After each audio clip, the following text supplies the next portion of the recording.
Welcome back to Higher Exchanges. I'm your host, Jesse Redmond, Head of Investor Relations and Business Development at Leaf Brands.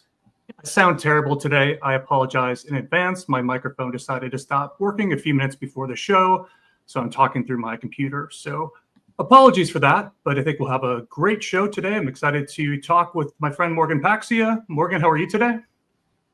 I'm doing great, and you sound great, Jesse. All good. We'll fix it in post. Any issues? We're good. Yeah, we'll turn it over to our editors. And we are not alone. We are here with Jeff Schultz, who's a partner at Foley Hoag. Did I get that right, Jeff? Hoag. Correct. It's the first question I asked when I interviewed at the firm, how to pronounce the name properly, and you got it. Yeah, I feel like were you on the show or did we do a Spaces once together? Because I feel like I know that because I've introduced you before. We probably have had the exact same conversation before on this exact show. Yeah. Well, it's great to be here. Yeah, well, we're excited to talk today. The theme of today's episode is New York, and we're going to jump into that shortly. We're going to talk about the good, the bad, the ugly, everything that's going on in New York, which is a market I'm pretty excited about this year. But there's a lot of stuff going on right now on the political front. We thought it made sense just off the top to chat a little bit about the rescheduling process, and especially wanted to get your take, Jeff, given the role that you have as an attorney and more of a trained background in this space. What are your overall thoughts about the political chatter we're seeing, the influencer tweets, and kind of how this process could play out? Yeah, the the series of like pretty obviously coordinated, virtually identical messages coming from the same sort of group of people was clearly done to bring attention to this issue. There's no other reason. It's not a coincidence. What does that ultimately mean with respect to if and when we see some action on rescheduling is really anybody's guess. But I do want to take a second just to remind folks, and we wrote a blog post about this over a year ago, about the rescheduling process, just as a reminder that the Attorney General is not necessarily bound by the CSA or the APA to go through the notice and comment period or the ALJ hearing process. There is a world in which those could be skipped, and we've already done the notice and comment period at least once already. So query how much value would come from doing it again.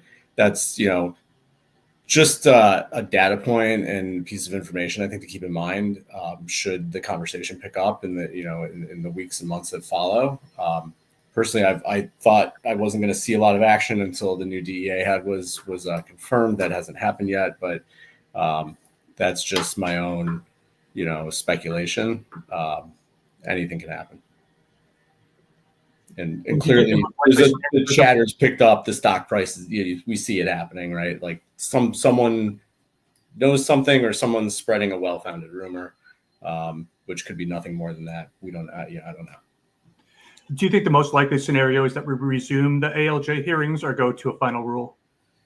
I would not make a bet on either one of those because I think that is a decision that's made behind closed doors at extremely high levels of the government that I certainly would have no business being in. So my hope is that we move past the ALJ hearing process. I think it's been exposed as a clown show of sorts and doesn't seem to have achieved any goal other than permanently delaying it. So hopefully we can avoid it because it looks like it can be. And Morgan, I know that you are dead inside and these sort of events don't cause any emotion for you, but do you have any cold, rational thoughts you'd like to share? Yeah, I mean, my position with this administration has been it comes down to Trump. Everyone falls underneath him, right? They all fall in line. So when he says this is going to happen, they will just do it. To Jeff's point, if he says no ALJ hearings, there will be no ALJ hearings. But what we have to watch for is, should he make a comment is one thing, but at what point does the action follow is the other thing. And, for the purposes of posting a Kelshi or a polymarket bet, I would bet it would be the action follows much closer to midterms next year, because I just don't understand why he would do it now versus he could signal now, but I just don't see the action because they want midterm voters and to show a big win at that time, and this will pull well. So I think it's one thing to hear words today, but the action is the more important piece of it, right? But do you think that makes him look weak if they start to pound the table now and then nothing happens until a year from now? Like, I understand that perspective, but I could also think, Trump is I shouldn't say fairly, Trump is a highly ego-driven individual. And so if he puts out some, and this post doesn't exist to my knowledge, but let's say hypothetically he puts out a post saying it's time to get this done.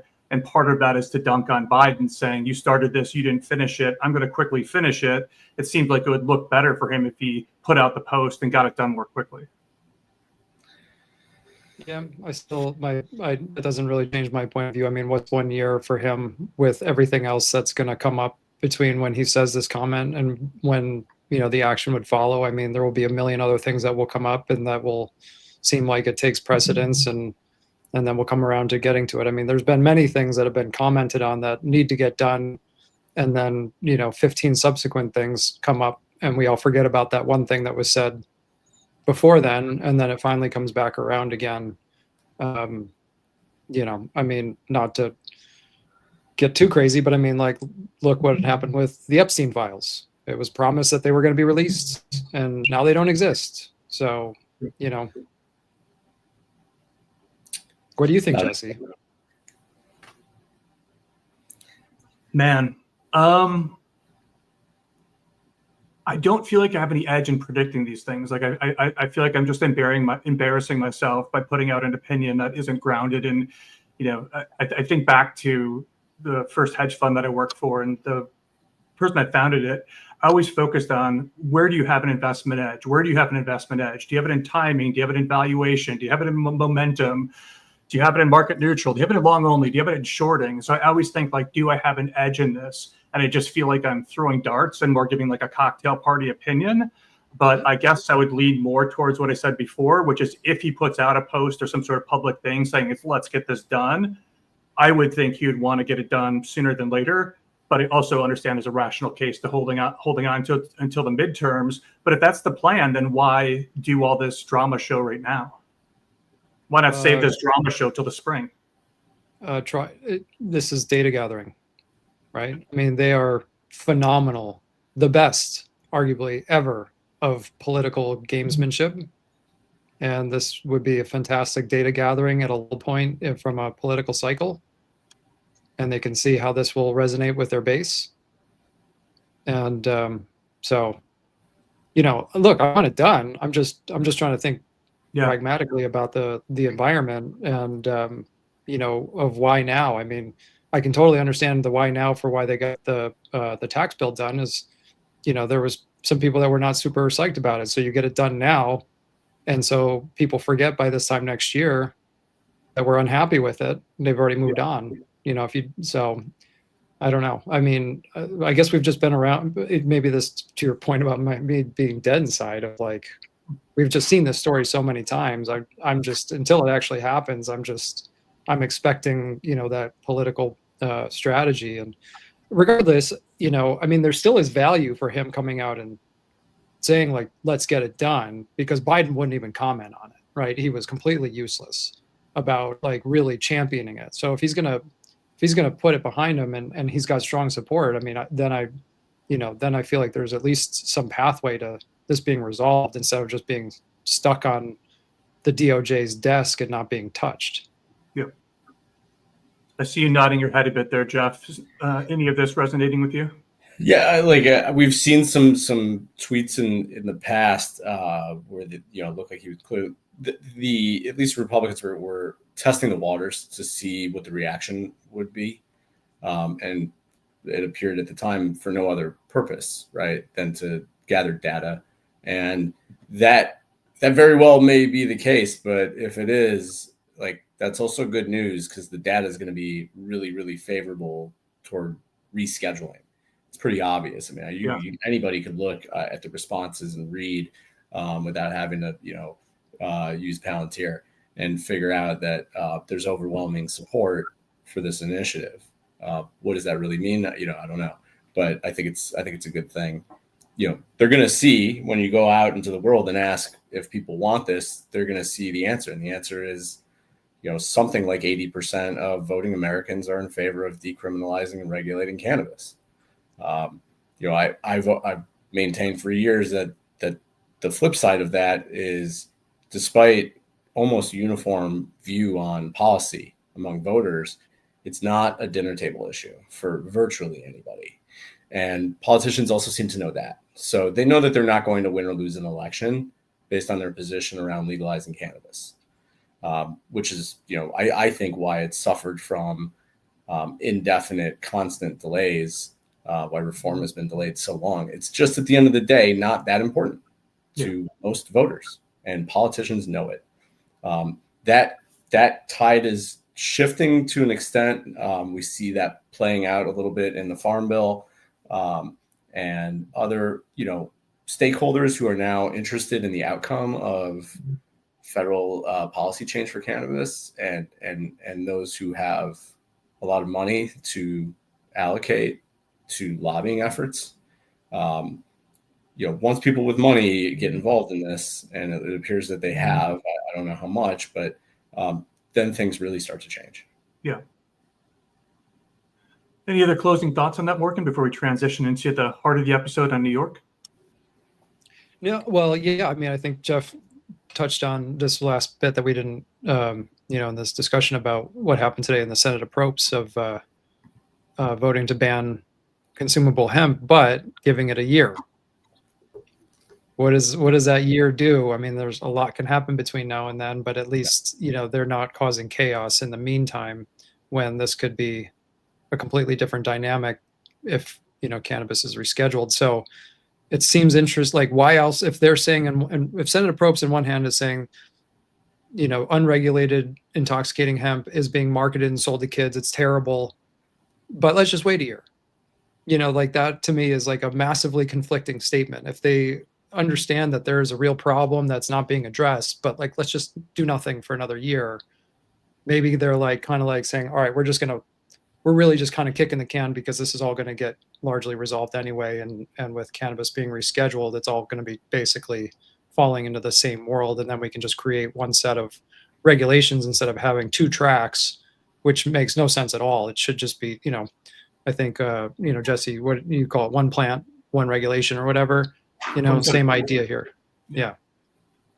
But yes, that's the thing I don't get, Morgan. So like at a state level, if somebody wants to ban intoxicating hemp, I think that pairs best with having a state legal cannabis program. So you're in California, you ban hemp, regardless of if I agree with it, you should have access to a dispensary. That's not always the case in California, but generally speaking, you should be able to access legal weed in another way, and it can push people to that side of it. In other states, like Texas, if you ban intoxicating hemp, you have a restrictive medical program, no adult use program, so that turns people back to the black market. If you ban intoxicating hemp across the country, Schedule 3 is cool. We all know the benefits, but that doesn't mean that everyone has access to weed. And so I'm not sure on the argument that Schedule 3, how does Schedule 3 solve the problem of removing the hemp from people that, may be using it constructively? I think that you know a lot more about this than the average politician.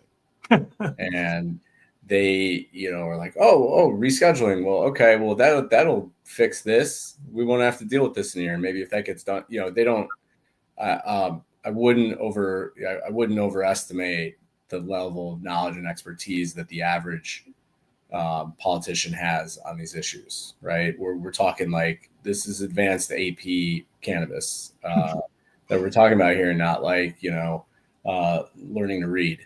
But you're right. The two are not so related. There's so many implications from what we're seeing in the hemp-derived cannabinoid industry. The whole, this whole grand project of interstate commerce, it's, and it's happening. That is what we're seeing play out. It's just happening prematurely. So it looks like a weird version of what we might have thought it would have looked like if there was more of a big bang federal cannabis plant legalization legislation that we saw. But now we see implications, and they're used for, they're politicized in extremely different ways. When Texas is, saying, if you ban this, not only going to lose a lot of jobs, but you're going to hand the industry over to the illicit market. That's going to resonate, obviously, with Republicans who, I don't know if it's true or not, but have some idea of where the source of cannabis is. It's probably not Mexico. It's probably California. But, you're handing it back to the cartels. And that's very different from, well, if you kill it in, say, California, you're actually assisting another industry while doing so that happens to be legal. It's a very, very, very different dynamic. So we're seeing this get infinitely more complicated, and I don't see any end to that anytime soon. As hemp gets introduced, in these are conversations happening with policymakers and operators every day. What states can I enter into, and how do I do that? And ultimately, where is that product sold? The best markets are going to be like Tennessee, Texas, Florida, any of the prohibition states. Yep. Whereas New York has, at least on paper, I believe it's a 1 milligram serving limitation, and there's a ratio limitation on there as well that includes the percentage of THC to CBD. But really the 1 milligram per serving regulation is would be the death knell, but we still see it. There's a grocery store near my house where there are no dispensaries within 16 miles of my house. But the grocery store is selling hemp-derived THC D9 beverages, which they think they're selling legally. It's legal federally, and it's not under New York law. And trying to explain that to someone who's a buyer for a grocery store is like impossible. So we can't unscramble the egg. Yeah, they didn't take the honors cannabis course that I did. Yeah, I mean, I think that's buying a year on the hemp stuff too gives alcohol their time needed, to find a carve out for beverage, which I think they're going to absolutely take that time to get that work done. But to the point of some of the conflicting nature of my comments are, but you also think of the domino effect of if the president comes out and says rescheduling, this is fine, we need more revenue, and he tells these states that are not legal, get legal and get this tax revenue. There's, even if he doesn't have to say it, just by his actions of it, they might say, well, we should be doing this too. You know what I mean? Because it's just, there is a very strong herd mentality with conservatives in this party. And so, those that have been holding out are going to lose that ground to hold out on, because then you're conflicting with your ultimate president. Why would you be doing that? So,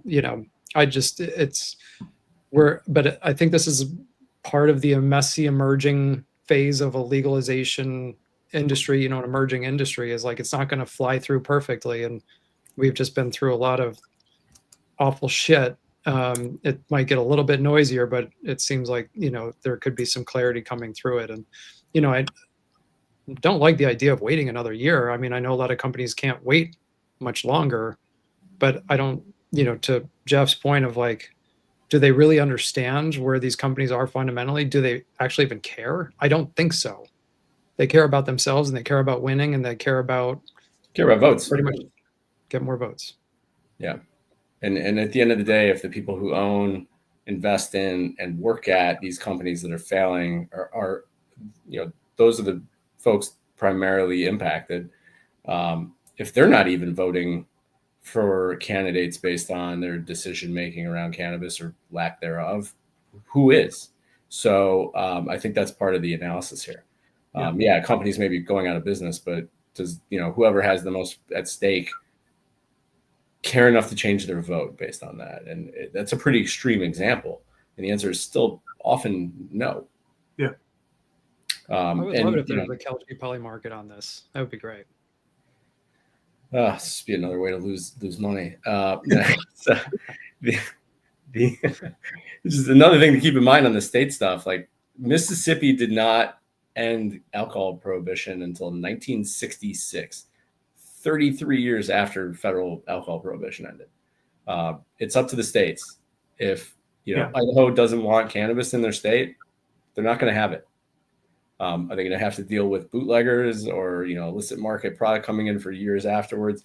Sure, they probably will.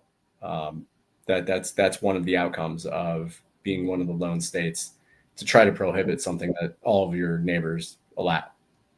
And they're seeing, much like Texas is, like tax revenues going out the door, right across the border. So.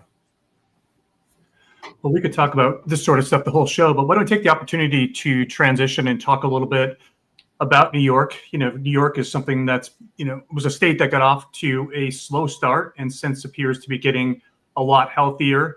On my side at Leaf, we just acquired a tier 1 processing license in New York that closed last month. And so we're going to be making a full suite of concentrates out there, really mimicking the California business model. In California, we also have the farm and a dispensary. And in New York, I don't know that we'll do retail, but we probably will eventually pair cultivation with that. But we're starting out with that tier 1 processing license. So we're excited about that. And we entered New York because we thought it had a lot of potential, but it's also a place that has some challenges. And so in the conversation with Jeff and Morgan today, we want to talk about the good parts, the bad parts, and also be balanced and talk about a couple of the ugly parts. But let's start out with the good stuff, Jeff. What do you see that's working in New York? What are you excited about? Top headline here is there are 421 open adult use dispensaries open in New York State. We're tracking at, I'm trying to remember the number. I was looking at it last night. I think through the halfway through June, year to date, total sales in adult use was about $650 million. So we're tracking it north of $1 billion for the calendar year 2025. That's a real market. It's rivaling a lot of other state markets that we've been talking about for many, many years. And, I've seen it coming for a while, so it's really nice to see it actually happening in real time. So it's extremely exciting. There are, while there are 400 stores open, I think that store count should be able to, is likely to double in the next. Well, I don't know if it'll double. I think it'll increase by roughly 50% in the next 12 to 18 months at least. Wow. Because behind those 421 that are open, there's hundreds more that have a location, or at least have notified the regulator that they have a location. There's over 1,000 dots on the proximity protection map right now, meaning someone has applied and received approval to operate in a specific location in New York State. Obviously, a lot can happen, and assume there's 600 of those, 400 of those are open, and there's another 600 that are yet to open. I mean, this is rough math. You could get to 1,000. I think we'll struggle to get there. Deals die, licenses are expiring. Some people just don't have the capital, but were able to sign some sort of lease. The usual attrition, right? But the numbers getting up there, and the revenue number is significant. And there's something like 500 brands already available on shelves in New York. So shelf space is hard to come by. The shelves are crowded. Whether that's good or bad, I think depends on who you are. Where you stand is a function of where you sit, and but there's a lot to be excited about, and it feels like kinks are getting worked out with the regulator. They're improving every day. It is not an easy task, but things are becoming more efficient. They're by no means perfect, and they probably never will be. I don't know any state that is, but things are starting to move at a bit of a faster pace. Money's being deployed. Yeah. So a couple things to talk about there. On the brand side, Jeff, you mentioned that it's a crowded space with about 500 brands. And one of the reasons we chose to enter New York was because a lot of our California brand partners are out there. So with our business model in California, we're a producer of bulk concentrates. And most of those, the vast majority, help power the top California brands.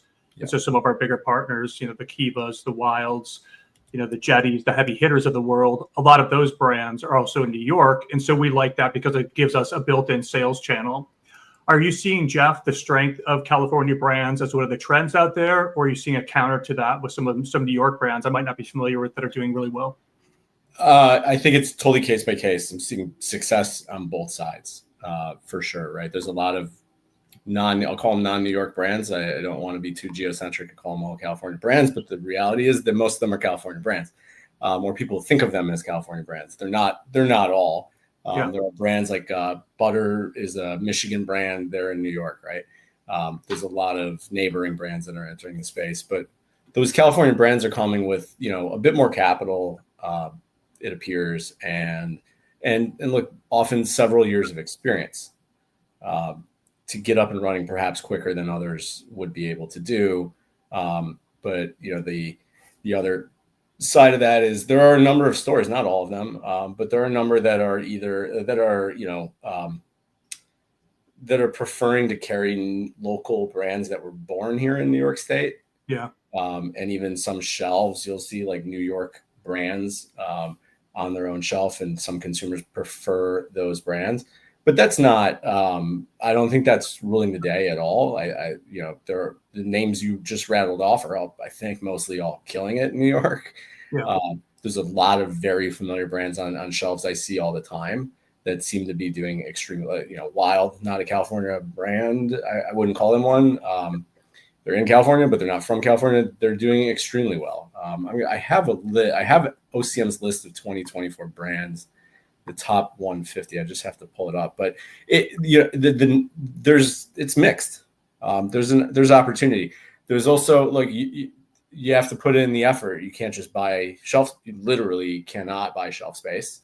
So there's an element of a ground game, I think, that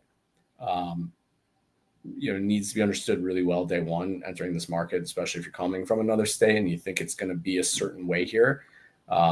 There's no buying shelf space. They're not able to elbow out smaller brands with dollars. It's something that's prohibited. It's the way the liquor happens to be regulated, which I've been saying this for 6 years. It's not a coincidence that New York is regulating it like liquor. It's going to fit hand in glove, probably with some sort of federal model at some point. Yeah. And in terms of consumer preferences out there, Jeff, it seems like broadly speaking, people, especially the younger generations, are looking for the easy and discreet solution. The easier it is to get high, the better it is. So if you hand me a cartridge, I can press a button and inhale. That's what they gravitate towards versus some of us older folks that still might like to grind up some flour and, do things like that. And so in California, I know it's about 48% of the market uses concentrates. The other half are largely flour-driven products. In New York, that's about 55% of the market. So even more, emphasis on concentrates. A lot of vapes, Jeff. I don't know if you're seeing that. Edibles big, infused pre-rolls big, and it seems like the flour category out there maybe not as hot. Does that kind of jive with what you're seeing? Yeah, I'm just taking a note because I want to comment on that infused pre-roll thing. But yeah, I think we're seeing the numbers. I think the standard would be like 65% flour, which is a mix of bag jarred flour plus pre-rolls, everything, and then there's sort of everything else, concentrates, edibles, etc. There's a million different ways to slice and dice it. I have a couple of views that are informed just by my experience and my knowledge of what's going on. It's by no means complete, but I think part of the reason why flour sales don't represent a higher percentage of overall revenue for the state is at least in part due to the limited quality flour that's available. As they gave out, I think there's something like 200 cultivation licenses. They all have limited canopy caps at the moment. I think they'll always be limited, but the limits may change. I'm getting the sense that they're going to begin to allow the outdoor and greenhouse cultivators to graduate to indoor cultivation, because at the moment there are only 11 licensed. Well, there's 17 licensees who can vertically integrate and cultivate at scale indoor cannabis. Of those 17, 7 are brand new, 6 are brand new. Maybe the number's 18. 11, there's 11 existing registered organizations or ROs. Those are medical operators that are potentially or already transitioning into adult use. But of those 11, several are not in great financial health. Some of them are, and they're already extremely active in this market. And I think that they find buyers for wholesale bulk indoor flower all over the place. Brands want them, right? The biggest issue I hear about from anyone sourcing material, whether it's just biomass or smokable flower for their own branding, is lack of quality product, lack of quality flower. So I think when most of your options on the shelf as a consumer are going to be like greenhouse or outdoor, maybe you're still going to your guy for your flower. Well, you want the edibles there. You can get your edibles at the dispensary. You can get your concentrates there. But if you want really good California indoor flower, you got to go back to your guy now. And that will be exacerbated by a couple of different things for the next, throughout the end of the year. So one, track and trace has not yet been implemented in New York. It's starting August 1st. It's going to move up the supply chain in an orderly way, unlike they did it in California, in the Prop 64 turnover, where everyone basically didn't know what to do with what was on their shelf for like a couple of weeks. That was a debacle. I think they're well aware of that and are not doing that because they're staging in track and trace based on where you sit in the supply chain. But once track and trace is here, inversion doesn't become impossible. It's not a silver bullet, but I think that it's a prophylactic measure, and it should scare enough people, or at least make a lot of people think twice about bringing in flower from other states. So inversion may become less of an issue than it is today. The other reason I think that would happen is OCM has established the Trade Practices Bureau. That's the group within OCM that's enforcing the law. They're looking at violations of true parties of interest and business relationships, partnerships, commercial contracts, and making sure that everyone's complying with the law. That the TPB is extremely active. We've seen them now in a very public manner go after Omnium and STIIIZY and a few other brands with allegations of inversion of product from out of state. So that, sent a message to the industry, like enough, whatever you're doing, whether it's conversion leaders or just smokable flower, like enough, we're going to find you. So, what impact that's going to have on the supply chain generally, and specifically on the quality of products, whether it's indoor flower that was being sold as greenhouse, or it's oil coming in at, extremely low prices or for free. I think that's going to stop, or at least slow down big time. Can you define inversion? Because I think that might be a new term for some people. Yeah, it's a way to bypass either metric and or biotrack and take product out of the legal tracked supply chain in one state through a variety of different mechanisms, and somehow making sure that product ends up in a different state and makes its way into the supply chain in that state. So, in very layman's terms, thousands of pounds of really, of high quality indoor cannabis grown in New York. It goes to a distro.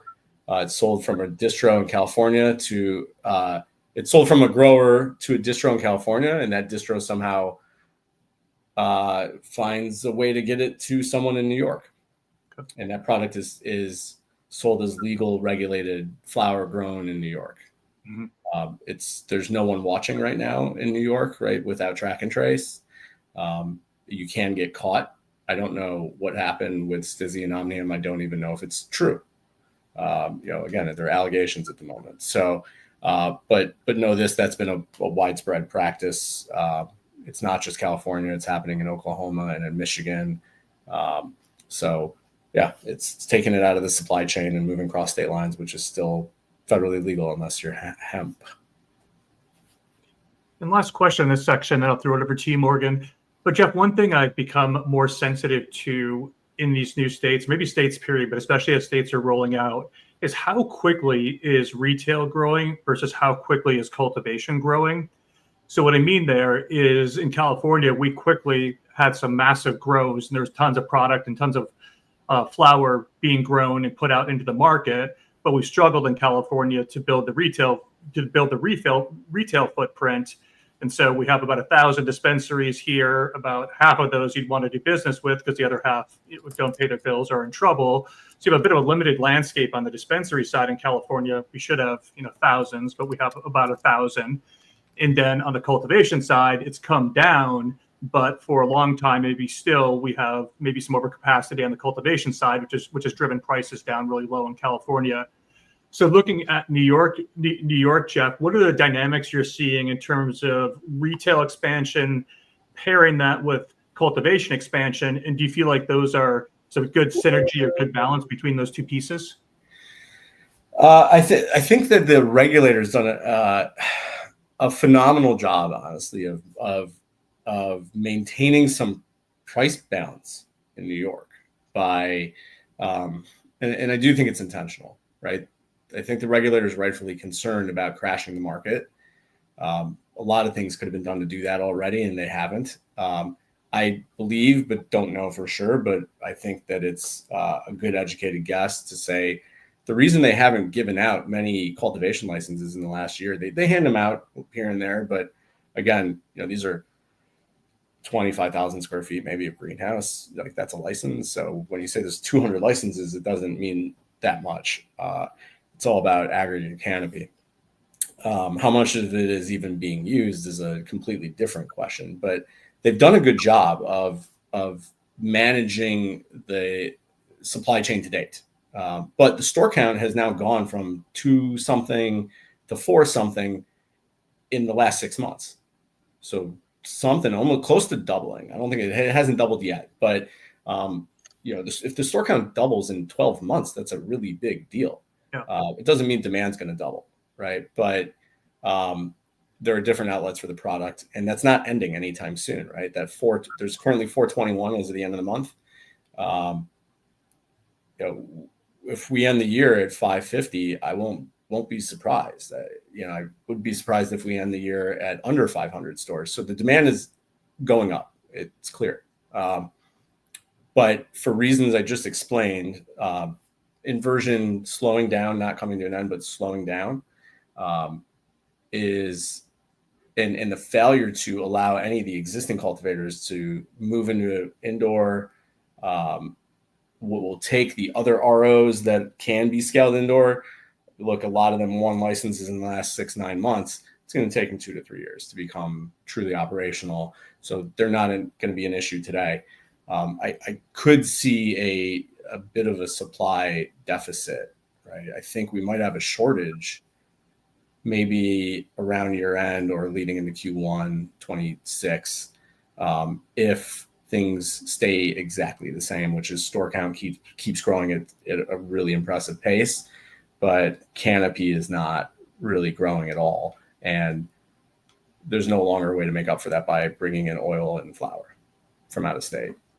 I don't know if that's even going to impact retail prices, but it's going to impact the price per liter for sure. And it's going to create some complications, but wherever there's volatility, there's opportunity, right? You ran a fund.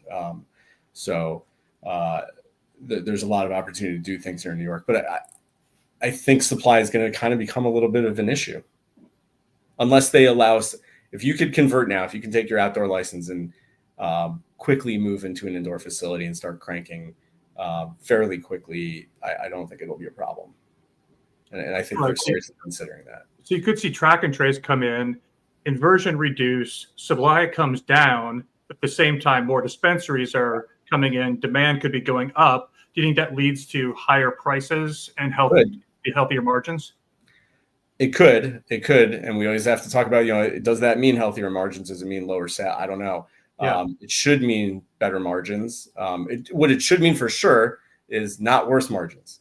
We're not going to see the margin compression, the price compression that we've seen in many other states. I've heard so many people at OCM talk about this over the last several years, trying to avoid that mistake in particular. Hard to avoid that, right? Because you don't always know where it's going to come from and things change.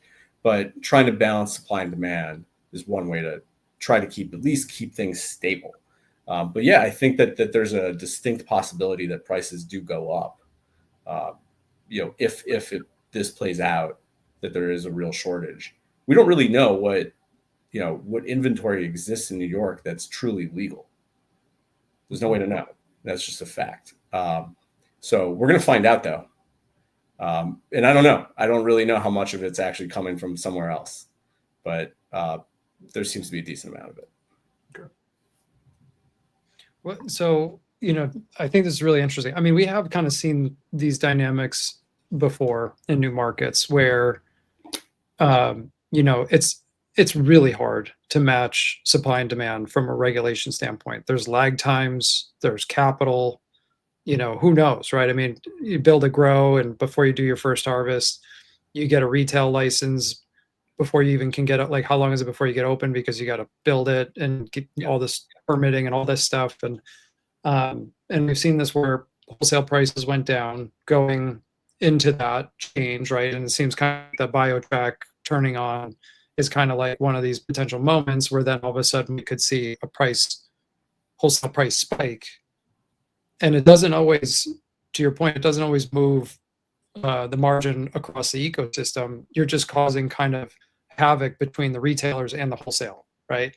Where then you're putting pressure on retail because they can only raise prices so much before, to your point, they're going to start losing their customers. So then they start to eat the margin.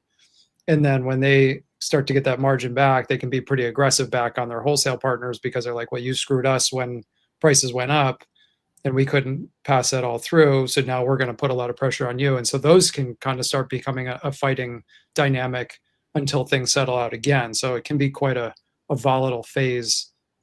It'll be really interesting on this inversion thing, because I just, this is kind of an issue that's very specific in being highlighted in New York, but with metric or BioTrack turning on, if there's not a lot of enforcement behind it, there's still a lot of games you can play in these systems. So we'll have to see. It's leaving California, right? And they have track and trace. So, Right. Obviously the way to get it out is probably a way to get it in. Yeah. But you also have a lot of new operators here. It's not the same culture as California, where people are just growing cannabis and saying like, I just don't care. I don't care about your rules. Like, that doesn't exist at the level in New York that it does in California. And you have a lot of new operators. People are either deploying their own capital or they've raised money. They're new companies. A lot of them don't want to mess up, and maybe being particularly sensitive to these issues where, I think there's a lot more risk taking the way that, we went from 215 to 64. And even before then, like, it's just a different culture. And perhaps less inclined to break or ignore the rules. So we'll see. But I agree. I think it's a little messy. I don't know if there's a conclusion that you could draw that everyone, the margins are going to improve across the board. Keep in mind, it's really a 3-tiered system. It's often referred to as a 2-tiered system. I think Vince Ning would be the first one to tell you it's a 3-tiered system. And I say that because I think Navis is probably the only independent distributor at the moment in New York, but it is a 3-tiered system. But when it comes to market dynamics like this, it's a 2-tiered structure. So margin improvement for the cultivators might mean margin compression for the retailers. There is a complete prohibition on owning or having any material financial interest in or control over a retail license if you even have an indirect interest in cultivation in New York. Retail's hard to touch. And that's part of what has caused the delay in the rollout of store openings, and getting financed in this industry is obviously extremely difficult as it is. But the regulations here in New York have made it even more difficult to raise money. I was going to drill on that because we tried to be in New York, and it's just it's brutal. It's unfortunate but how is the capital landscape for getting retail open? I mean, you mentioned there's been some really nice growth. It might actually even potentially double this year. Yeah. But you also were talking about how there's a lot of stores that have sites that are approved, but there could be a lot of attrition there. So like what is happening on the capital front for getting stores open? So I'll tell you that what's happening is a large number of retail license winners are just never going to open. Now, that's true everywhere, right? But it's very much true in New York. I'm watching it happen in real time as licenses expire, right? If you win a sort of standard course retail license in New York, you're provisionally approved to open for 12 months.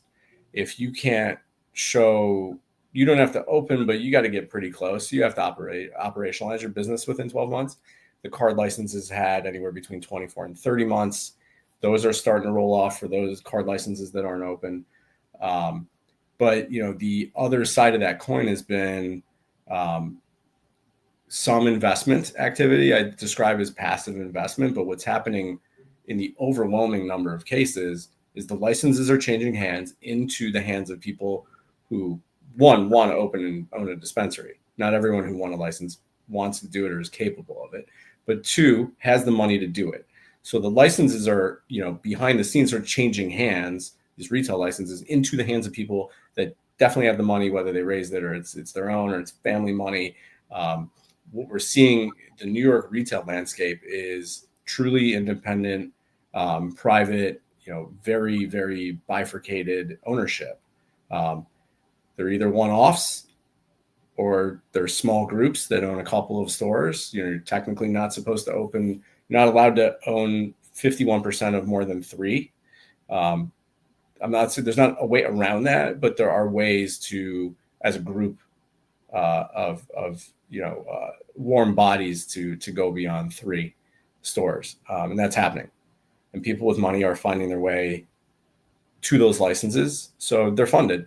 It's just going to look a little bit. It's going to look a lot like the liquor industry by design. I mean, it's a virtual carbon copy of the liquor law here. Liquor stores are largely, small family-owned businesses, and there's a limit. There's a reason that you've never walked into a Diageo liquor store before, and there's a reason why. It's not allowed. So New York's looking a lot like that, and they're finding their way to money. And people are seeing the money being made. Everyone can point to Straight Stars and Happy Days, and there's a number of others that are doing incredibly well. And, I think most people I speak to are realistic to know that that's not going to happen to them. They're not going to outpace Planet 13 in their first year of operations, but, they'll know that there are locations and good operators that know that they can, pump out 5 to 10 million in revenue and kind of chug along until 280 is no longer applicable, and survive until then, and then make some real money over a long period of time. We still have Long Island. I think there's like 8 million people. I live in Long Island. There's 8 million people here. I think it's a very large number. 2 counties. I'm in Nassau County. There is not a single dispensary here. Millions of people. The county over, Suffolk County, 20 minutes from my house, are the top 2 stores in the state and 2 of the top stores in the country as a result. Towns are noticing. There are at least 2 more towns, municipalities in Long Island that are considering opting in now.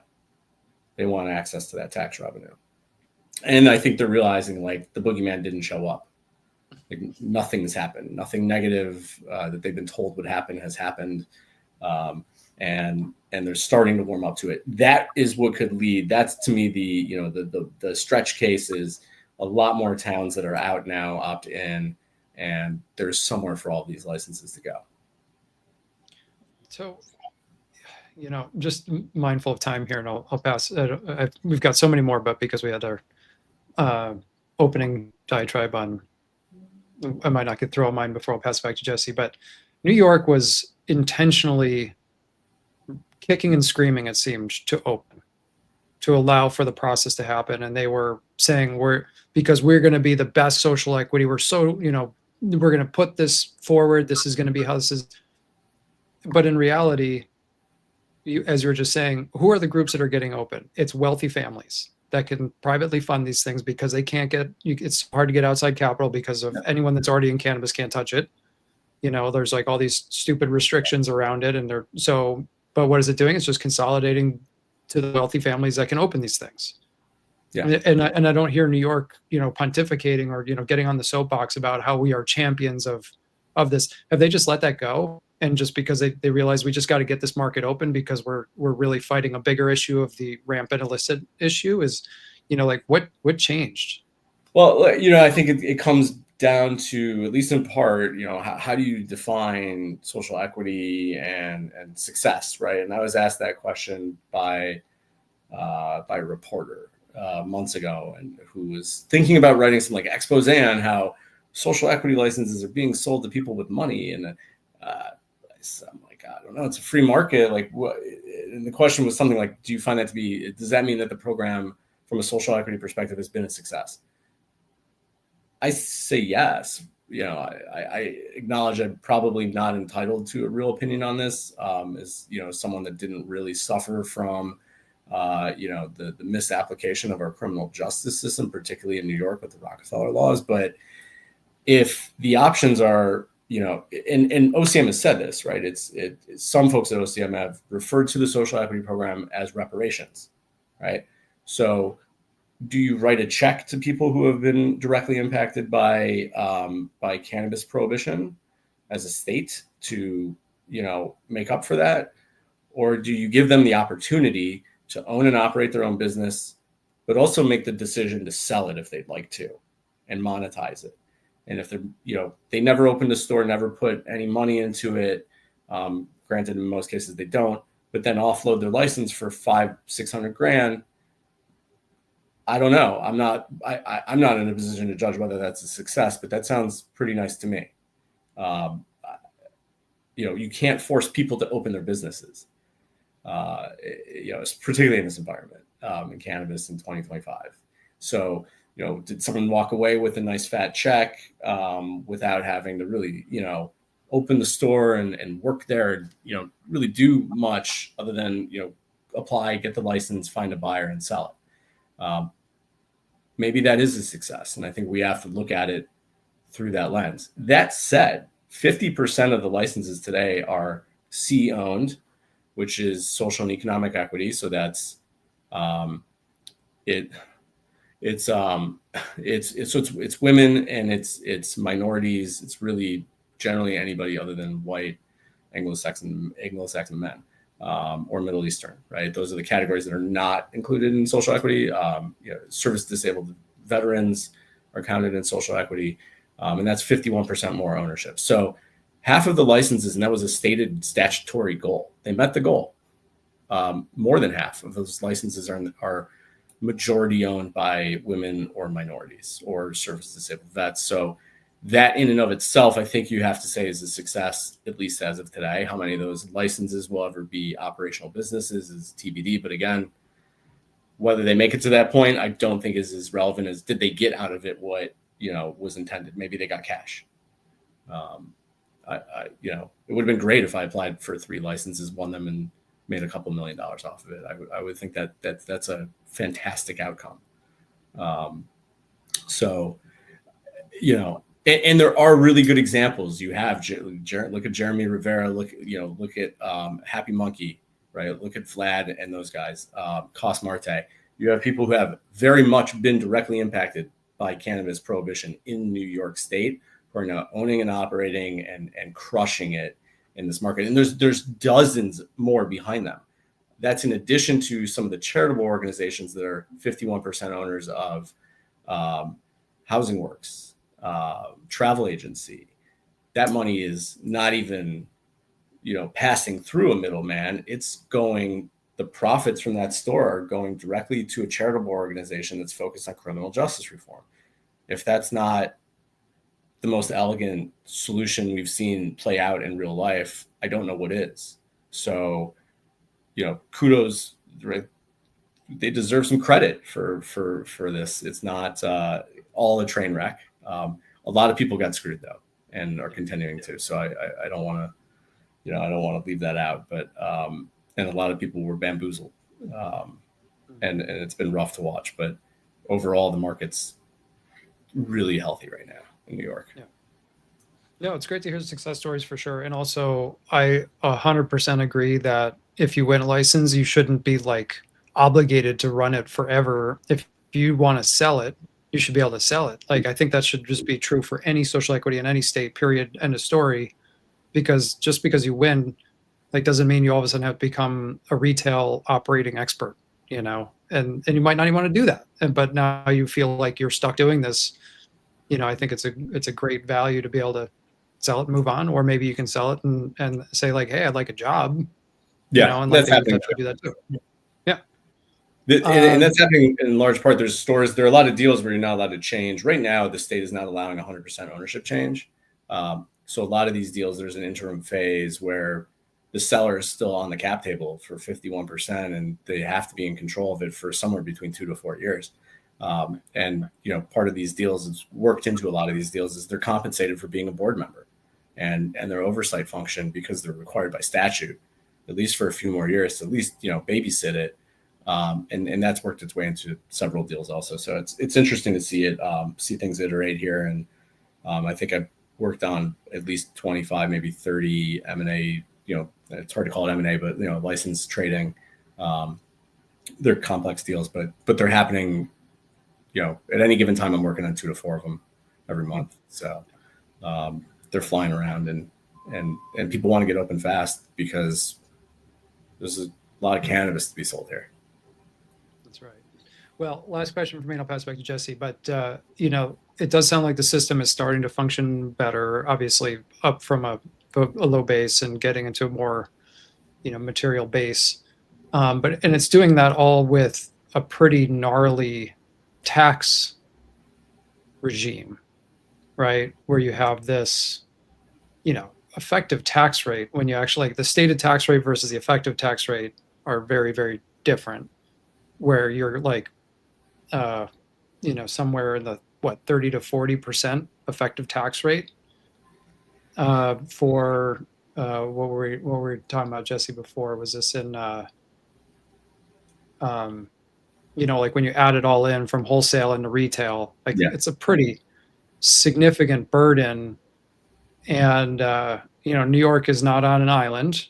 It has states surrounding it with legal markets and potentially another one coming down the pike. We'll see, who knows. But how are taxes, like it's not seemingly like as big of a disincentive for illicit activity, or how are you seeing the tax regime right now? It's almost never part of a conversation that I'm involved in. It's amazing, either professionally or personally. People, I think, who either don't like the quality, they don't like the quality for the price and are sticking with their guy. And those are like heavy flower consumers, or, the hardcore concentrate people, still going to their plug. And that's based on price. They're not even looking at the tax. They're looking at whatever price is advertised before tax. And some stores do it differently. But it seems to benefit folks to not include it in the product listing, to include the tax, because the store down the street is, and they'll come to you because it looks cheaper. But the tax thing doesn't seem to be factoring much. It's really what's the all-in price. And because all-in prices in New York kind of started at a pretty reasonable range, maybe it's a function of, lack of price sensitivity for consumers in New York. It's still very new. They're walking in the stores and you're overwhelmed by hundreds of products. A lot of people in New York have never been to a legal dispensary in their lives. And they're like, they don't have anything to compare it to, right? They're not in the weeds the way that we are looking at it, and may not even have the option of going to a different, going into New Jersey and buying, different flour or something like that. But it hasn't really factored in a whole lot. It's obviously hurting operators for sure, but that's on top of the the million other things that are hurting operators, 280 and everything else. But edibles are not that bad. I think most of them are, I would say 20 to call it on average $24 for 100 milligrams. Is that out the door? I think that's usually before tax. It's probably 30 out the door. Okay. But no one seems to be complaining about it right now, and I think a lot of it that is because of the novelty of a new market, and just being able to go out on Fifth Avenue or Madison Avenue and walk into like travel agency and you're like, blows my mind. It's a gorgeous store, and I'm buying weed. People are so I think most folks seem to be so enamored by it that they're not paying that close attention to the taxes. But the people that are heavy consumers, they're not even thinking about the taxes. They're just like, the quality of the product is not what I'm used to for the price that I'm not used to, and I can get better flour for less money, and I get an ounce a month, and I'm going to keep doing that. I don't even talk about taxes.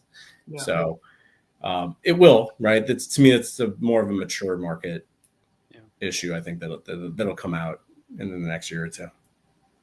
Yeah, I think for the hardcore, freshness could be a bit of an issue on some stuff, because if it's mainly depth and outdoor, and those are going to be done by October, November at the latest, and then you're getting into June, with limited indoor options and a bunch of fairly old, sun-grown, there could be awesome sun-grown flower, but one of the challenges is always freshness. And I think for the hardcores, in terms of, it could be a price issue, but probably also a freshness issue as well.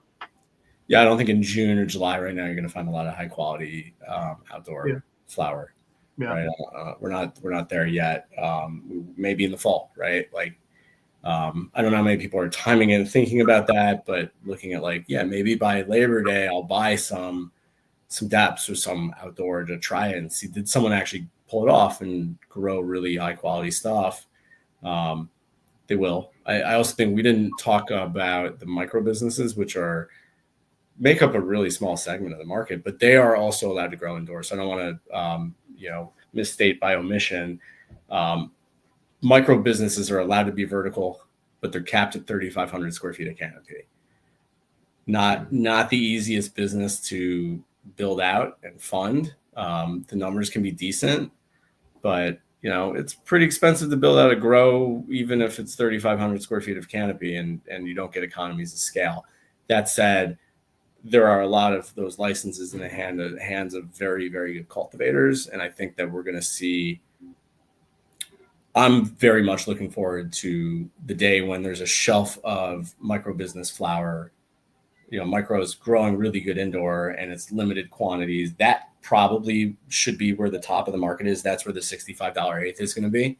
And they need to be selling it for 65 an eighth, because they're small and non-scaled. But they're probably also going to have the highest quality indoor flower. Yep. Well, let's get into the last part of the agenda, and let's talk about any ugly parts, anything that are standing out to you, Jeff, as not working. I know that you guide most of the discussion, but the one thing that came to my mind are the illicit market dynamics.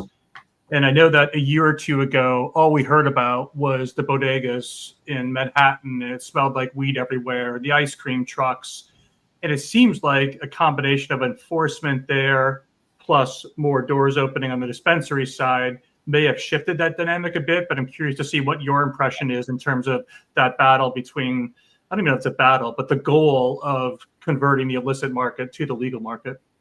It's starting to happen. There've been some really fascinating stories about the way that this has played out and the implications that may not be readily obvious, and haven't been to me until they played out and you see things happen. For example, the illicit market in New York's multi-billion-dollar industry of delivery guys. That was always, you get the delivery guys, they're always operating in the shadows.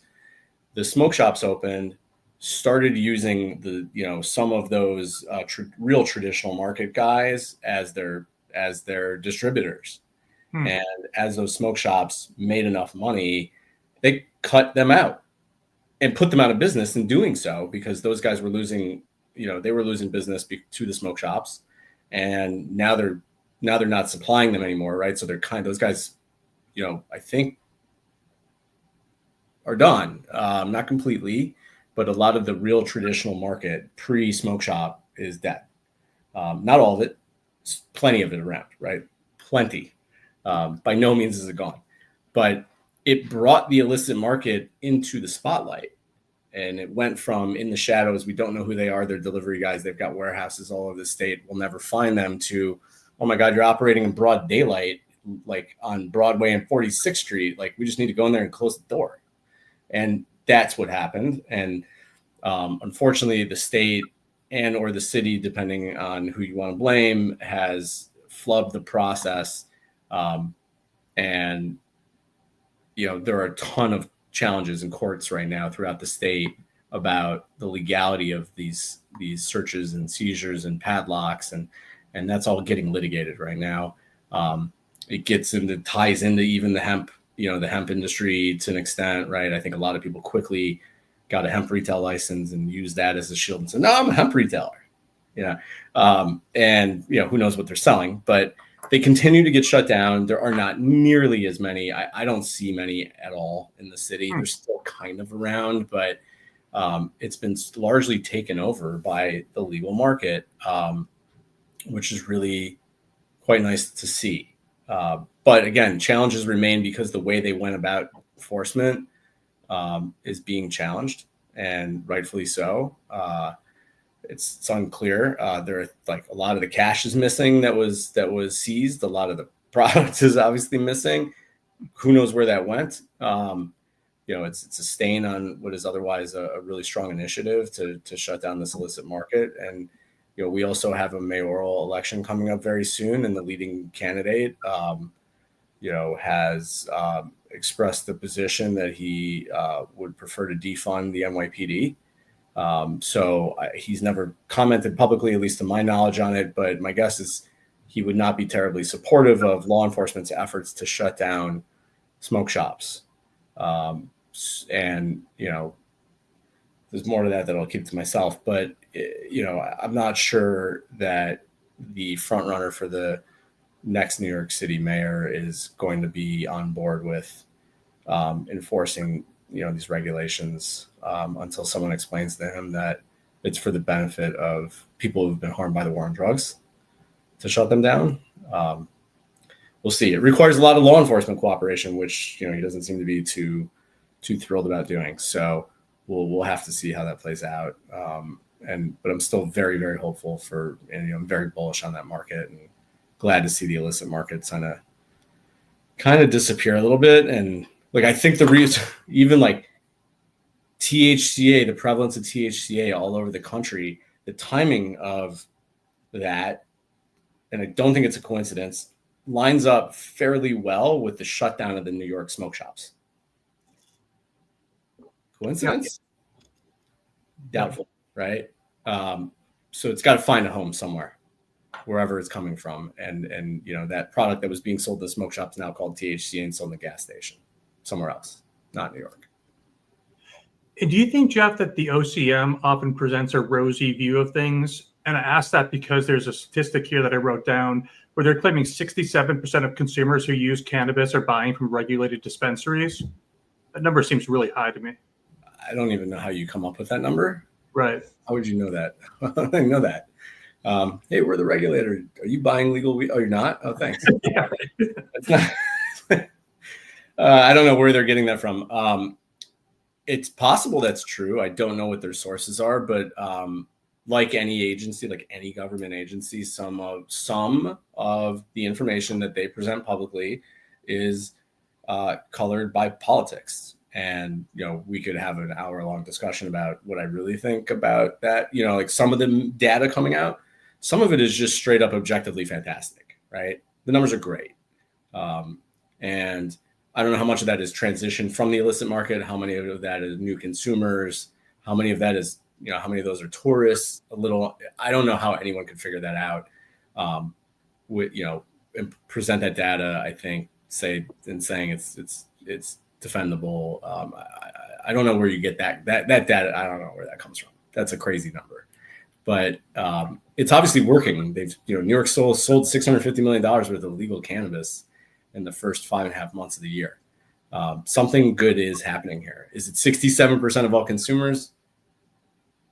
I don't know. That number seems high, but I wouldn't know where to go buy unlicensed illegal cannabis right now. I wouldn't be able to tell you where the closest smoke shop is. I don't even know where they are anymore. I really don't see them.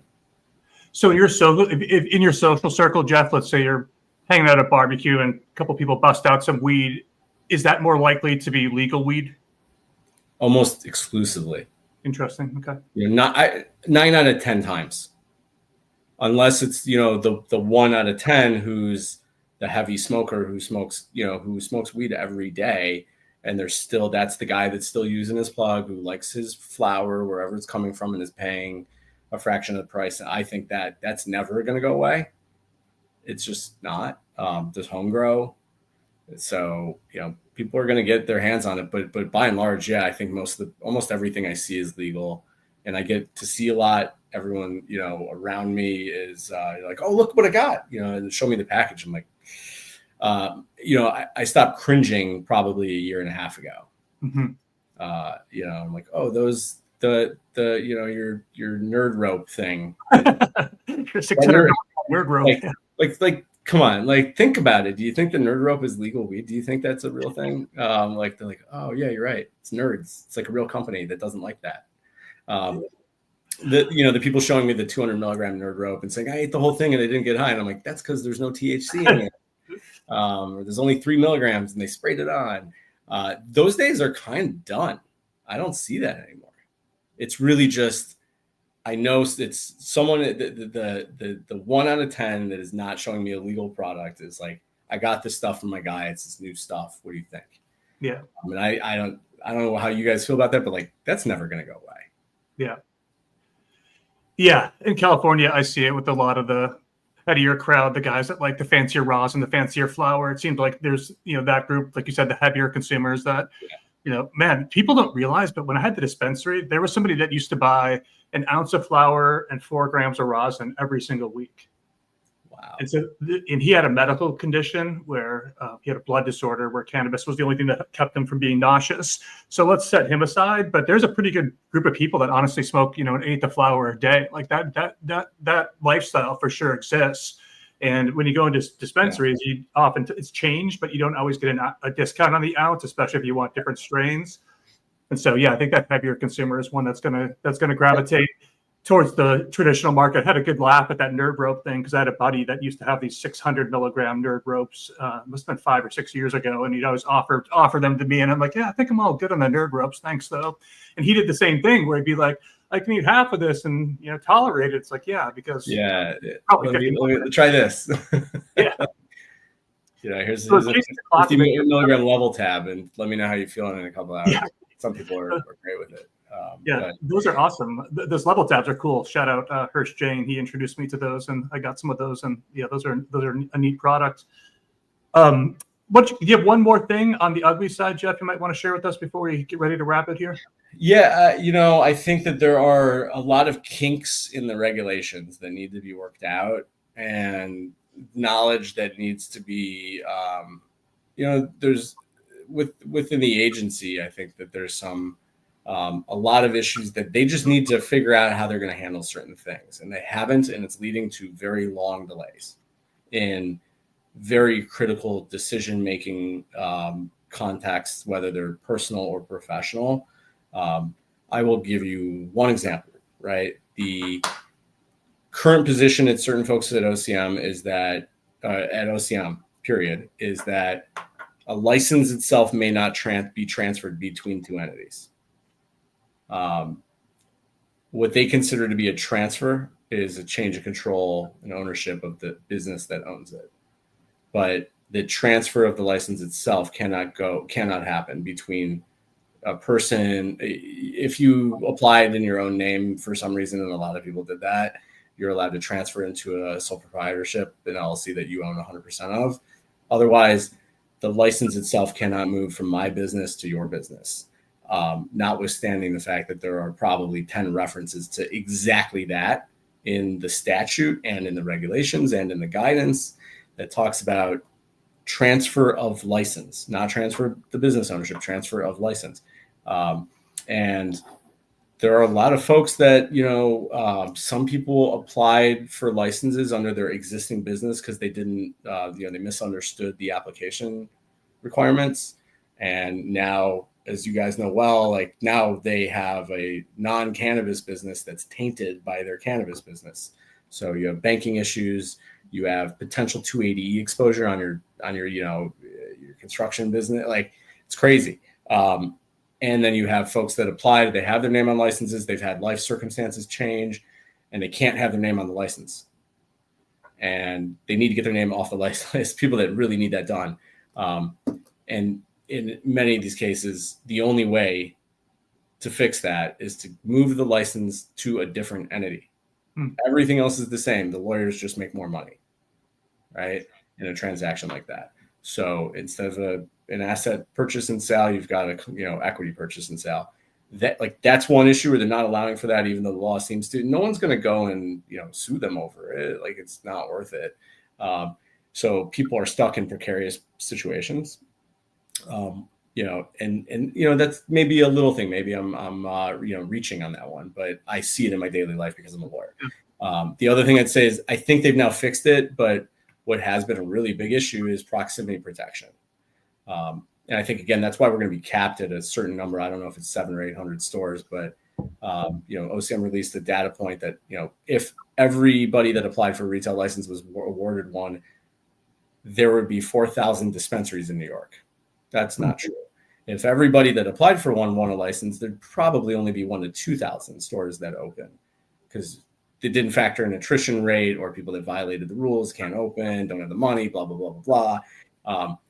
So what was my point? What I want to say about that? Oh, about proximity protection. So the issue there is that you can't be within 1,000-foot radius of another store, right? This goes back to why I don't think there'll ever be more than 800 statewide. The geography doesn't work.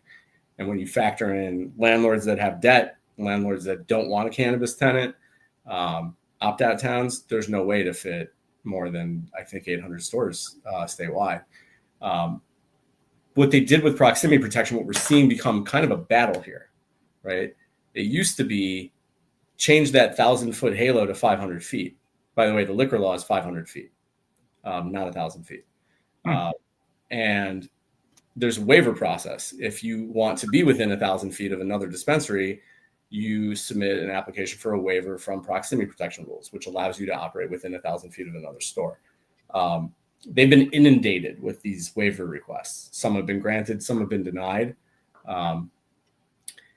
Most people 2 years ago or even a year ago were fighting to allow these waivers to happen. But now the balance of power has changed. Now that you have 400 stores open, you have hundreds more about to open, and all these people, thousands of licenses and owners of these licenses saying, no.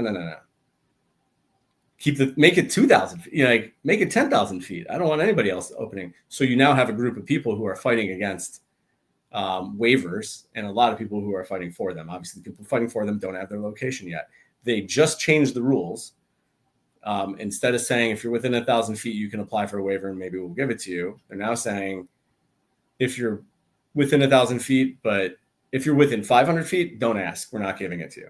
Mm-hmm. If you're within 1,000 feet of 2 stores, don't ask. We're not giving it to you. If you're within 1,000 feet of a store that hasn't been open for 9 months, don't ask. We're not giving it to you because we don't have the data to tell whether the demand is there. And the most onerous part of this is a policy, but not a law. And that law is not come into effect yet, but it's about to. It's new regulations. But a new policy that if you request a waiver and your waiver is denied, your application and license have been rescinded. So you have to bet the farm. You're 965 feet away from another dispensary. You're going to think real hard about requesting that waiver, because if they don't give it to you, you're done. Yep. And unlike liquor, where you just start over and fill out the application and get a license, you either went through the blood, sweat, and tears of getting it and missed the chance to sell it for $500,000, or you paid $500,000 for it and then you just incinerated it with your failed waiver. I don't think anyone's going to ask for those waivers anymore as a result. I think very few. There's a ton in the queue, but that has become a huge issue in New York. I wouldn't even say it's a critique. It's just a battle going on. I don't know what the answer is. I don't know what the market can bear. And it totally depends on where you are. But it looks like that's been a very big issue. There's been a lot of litigation over locations over the last 12 months. I think that's going to continue. That's not a critique of the regulatory framework. That's just that to me is just dealing with one of the ugly result of where we're at in this market. Is the other thing that we're seeing the uptick in is small business disputes, partnerships, partnership divorces, where you have someone with a license and no money and someone with money, and they get married and they open their store or their cultivation business, and it's quickly gone sideways. Again, as a lawyer, I'm only offering my perspective, but I'm getting the increase of calls about that, as it's gone up dramatically very recently, and I see why. Yeah. Well, good stuff, Jeff. Appreciate all the knowledge, and hopefully it was a balanced discussion for people talking about some of the good stuff, the bad stuff, and the ugly stuff. But overall, Jeff, even the bad stuff sounds like it's largely improving on the margin. Overall, if you're handing out report cards, where would you give that market or the state in terms of where it is today on an old A to F type range? B plus. Yeah. B plus. And more, you seem surprised. I do great on a curve.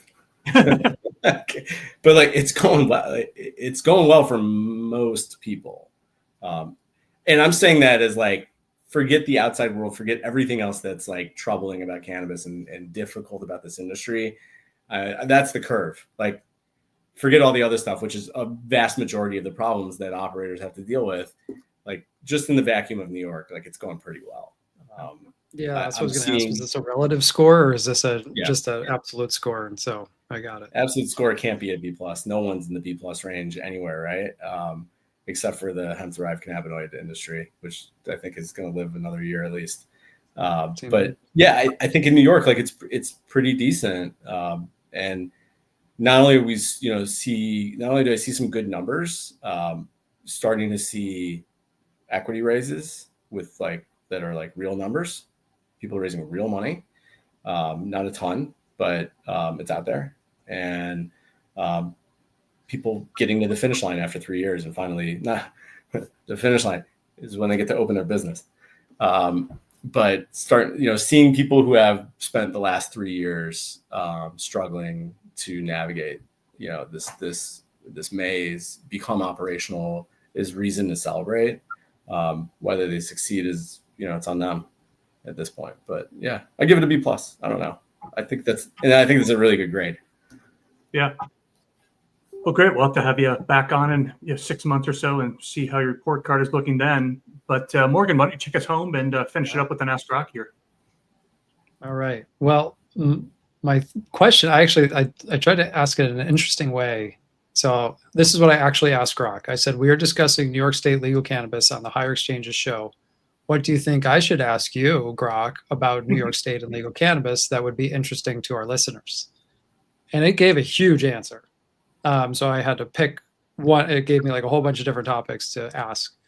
And, just kind of think about New York. One of the things that, had come up in the New York discussions over the course of its adult use was, more conservative people complaining about the smell of people smoking and everything. And so that was actually one of the questions to pose it. So I'll get into the Grok. It said, recent posts on X highlight growing concerns about public cannabis use and health risks.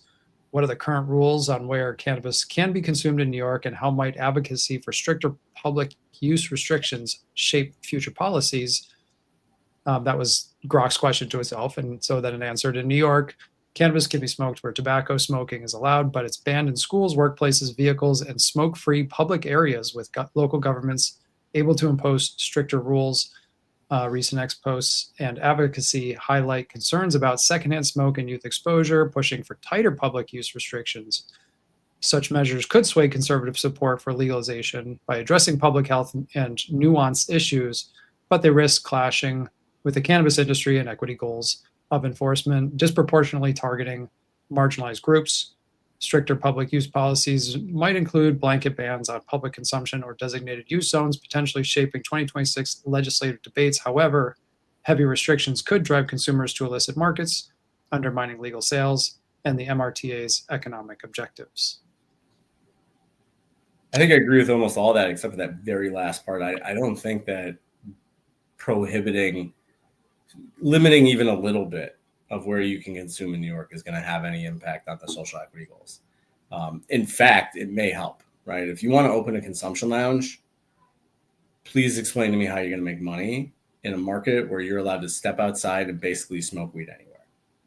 Right. And among 50 other problems with the lounge concept, but it could be pulled off. I think there's some unique ideas there, but this is the most liberal consumption laws on the planet. You can smoke weed anywhere. I don't need my kids around it. And they smell it all over the place. It is ubiquitous. I suppose I've gotten used to it and probably care a lot less about that than most other people. But I do agree with the part that, it's a slippery slope. Once you try to crack down on that, immediately there's going to be someone trying to take advantage of that to, again, enforce laws in exposed communities that, you go back to the drug wars and the reason why we did this in the first place. So it's a slippery slope, but we went from, here to here, like all the way over. I get it. And Trump is using that. You're hearing Republicans talk about this issue, and Trump specifically pointing to New York, saying, well, whatever we do, we're not going to do what New York is doing because it's everywhere. You smell it everywhere, and that's not okay. Is that just Manhattan, Jeff, or is that in other places too? That is New York State. Some municipalities can impose stricter laws, but New York City, Manhattan, Brooklyn, Queens, the Bronx, like you can't go anywhere without smelling weed. Well, I don't get that at all in California. Do you get that? Do you get that, Morgan?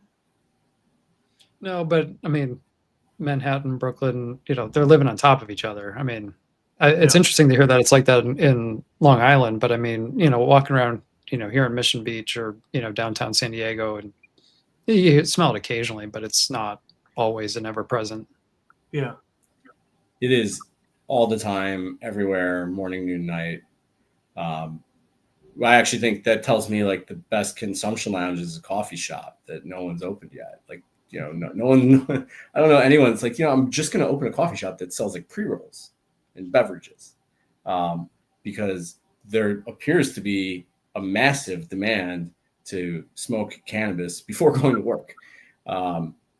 It's out there. I'm not going to judge, but I'm certainly not one of those people.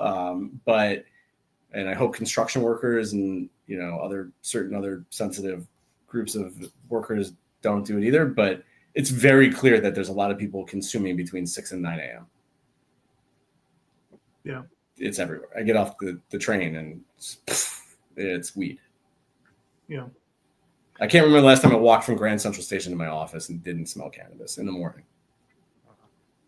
Yeah, there's certain folks that works for it. That does work for it. I had a friend that used to make a killing selling pre-roll packs to Apple employees in Silicon Valley that like to smoke them after they got off the train in the morning before they got in, and then have another one at lunch and another one in the afternoon, and it worked for their creativeness on the coding side. So yeah, to each their own. But that wouldn't work particularly well for me. Yeah, same. And I respect that some people do function better.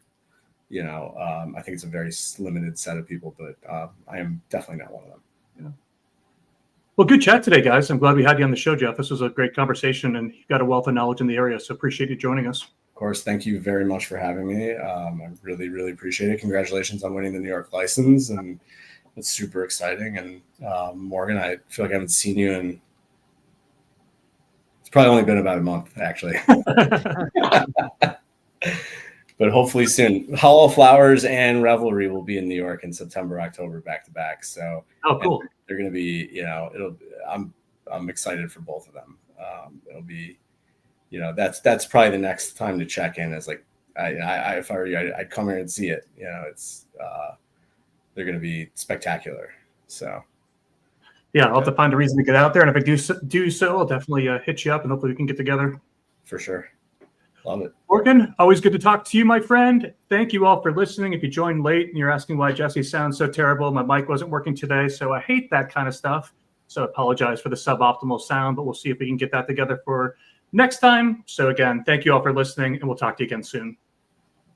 The views expressed in this podcast are provided for informational purposes only. Nothing we said should be considered research or recommendation. All investing involves risk, including the loss of principal.